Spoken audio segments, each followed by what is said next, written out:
दोस्तों फ्लाइट में एक बिजनेसमैन जा रहा है।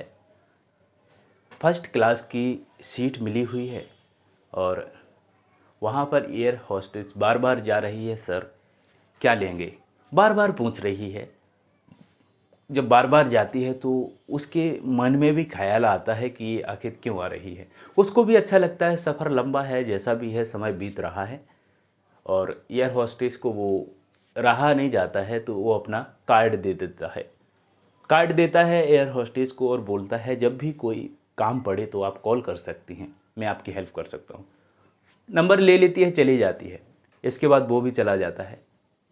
कुछ समय बाद कॉल आता है एयर होस्टेस का उस बिजनेसमैन के लिए। तो बातचीत होती है तो डिनर के लिए बुलाया जाता है। दोनों डिनर करते हैं, सहमति होती है, होटल में जाते हैं, शारीरिक संबंध बनाते हैं और महज कुछ घंटों का 1,000 पाउंड वो बिजनेसमैन उस एयर होस्टेस को दे देता है, लगभग 1,05,000 रुपये इंडियन करेंसी में। जब ये इस प्रकार की चीज़ें उस एयर होस्टेस को पता चली कि कुछ ही समय में इतने सारे पैसे मिल गए तो उसके अंदर कुछ इच्छा जागने लगी। दोस्तों नमस्कार, आज की एक कहानी है इसी एयर होस्टेस की जो वियतनाम की है।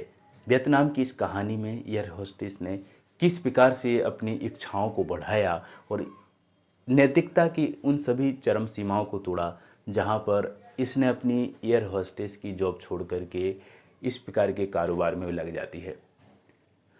अब इसका काम हो गया था एयर होस्टेस का कि फ्लाइट में बिजनेसमैन आए और बिजनेसमैन को कहीं ना कहीं अपने जाल में फंसाए और अपने चुंगल में फंसाए और उनसे पैसे खींचने के उद्देश्य से वो उनसे बात करने लगी। वो उनकी आंखों को देखकर ही पता चला लेती थी कि आखिर ये किस प्रकार का इंसान है, कहाँ तक हमारे चुंगल में फंस सकता है। तो इस प्रकार से वो कई प्रकार के बिजनेसमैन को इस प्रकार से वो अपनी बातों में कई प्रकार के लोगों को बिजनेसमैन को फंसाने लगी और उनका नंबर लेकर और नंबर देकर बातें करे, इसके बाद मिले और पैसे कमाने लगी। अब इतना बड़ा कारोबार हो गया इसका कि जहाँ पर कुछ घंटों का 1,000 पाउंड लेती थी, अब उसने बढ़ा करके अपना 2,000 पाउंड कर दिया और कुछ लड़कियों को भी रख लिया, खासकर खूबसूरत और एयर होस्टेस को, सभी लड़कियों को रखा गया क्योंकि ये सभी के लिए समय दे पाना इसके लिए मुश्किल हो गया था, इतनी बिजी हो गई थी। तो उन लड़कियों को जिसके पास भी भेजती थी तो उनसे भी कमीशन लेती थी और बोलती थी कमीशन में 25 से 30,000 रुपये, यानी 300 से 350 पाउंड के आसपास जो पैसे हैं वो लेगी। इस प्रकार की बातें पहले से ही तय कर लेती थी। इस प्रकार से इसने 3 से 4 महीने में लगभग 3-4 करोड़ रुपए सिर्फ कमीशन से ही कमा लिए थे। अब बात आती है कि इसने 30 लड़कियों को एयर होस्टेस खूबसूरत लड़कियों को रखा और उन लड़कियों को भी ये भेजने लगी ऐसे बिजनेसमैन के पास जिसको ज़रूरत होती थी और हंस के लोग, खूबसूरती थी, लोग पैसा भी देते थे। अब इसने अपने उस कारोबार को, अपनी उस जॉब को छोड़ दिया एयर होस्टेस की, अपने लिए ही टाइम देने लगी है। और आसपास जिस सोसाइटी में ये रहती थी लोगों को पता था ये एयर होस्टेस की जॉब करती है, ठीक ठाक है, अच्छा रहन सहन है, खान पीन है, सब कुछ ठीक है। लेकिन इतने समय में इतनी ज़्यादा तरक्की कर पाना एयर होस्टेस के लिए भी ये आसान नहीं था, पॉसिबल नहीं था। लोग देखने लगे इसकी तरक्की को, आखिर कुछ तो दाल में काला है या पूरी दाल ही काली है। इस प्रकार से लोग शक करने लगे।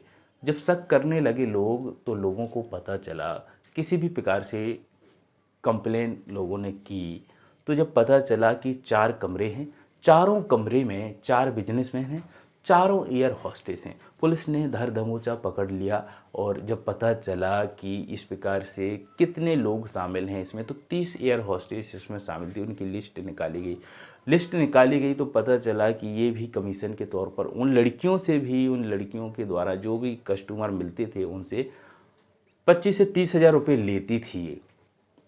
और कमीशन से ही इसने 3-4 महीने में ही 3-4 करोड़ रुपए कमा लिए थे, यानी कमीशन से। और अपने द्वारा जो 2,000 पाउंड रुपये लेती थी, लगभग 2,10,000 रुपये इंडियन करेंसी के हिसाब से वो अलग थे। तो इस प्रकार से इसने पैसा कमाया। अब दर दमोचा पुलिस ने, और पुलिस खंगाल रही है इस जालसाज को कि इसने कितना ऐसा काम किया है, कौन कौन शामिल है, एक्शन ले रही, कड़ी से कड़ी एक्शन ले रही है पुलिस। दोस्तों, हमारा उद्देश्य इस कहानी को सुनाने का बिल्कुल भी ऐसा नहीं है कि आप लोगों पर गलत असर पड़े। हमारा उद्देश्य सिर्फ इस कहानी को सुनाने का यही है कि देश दुनिया में क्या चल रहा है, क्या शॉर्ट टाइम में पैसे कमाए जा सकते हैं। कम समय में पैसे कमाने के उद्देश्य से लोग गलत से गलत कदम उठा लेते हैं और हर एक गलत कदम का पाप का घड़ा जो भरता है कम समय में ही फूट जाता है, जैसा कि इसके साथ हुआ है। और अंत होता है, जल्दी अंत होता है।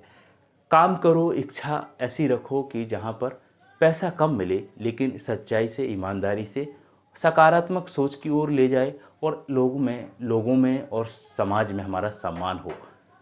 इस प्रकार से पैसे कमाने का क्या उद्देश्य हो सकता है जिसका कोई अंत का पता ही न चले कि अंत कब हो जाए। तो इस प्रकार से इस एयर होस्टेस ने इस प्रकार से अपना कारोबार बढ़ाया और इस कारोबार में वो अपनी जिस्म को बेचने लगी और अपनी खासी जॉब थी जो उसको छोड़ करके लालच में कि कुछ समय में ही इतने सारे पैसे मिलने लगते हैं, तो उस पैसों को लालच बना करके उसने इस उद्देश्य से इसको किया। दोस्तों, इस प्रकार की कहानी से सिर्फ इतना ही है कि इच्छाएं ऐसी रखो जो सकारात्मक हो, जो आपके लिए उन्नति करें तो सकारात्मक सोच के साथ करें, लोग आपका सम्मान करें, कहीं आपको ऐसा ना हो कि आपका अपमान हो। हमारी एक नई कहानी के साथ हर एक दिन मुलाकात होती रहती है। यही थी एयर होस्टेस की वियतनाम की सच्ची कहानी, घटना। तो इस एयर होस्टेस ने की, इसने अपनी लालच रखी, इस लालच के हिसाब से ही काम किया। तो हमारी मुलाकात एक नई कहानी के साथ अगले वीडियो में होगी। तब तक के लिए अपने ख्याल रखिएगा। मिलेंगे अगले वीडियो में, तब तक के लिए नमस्कार।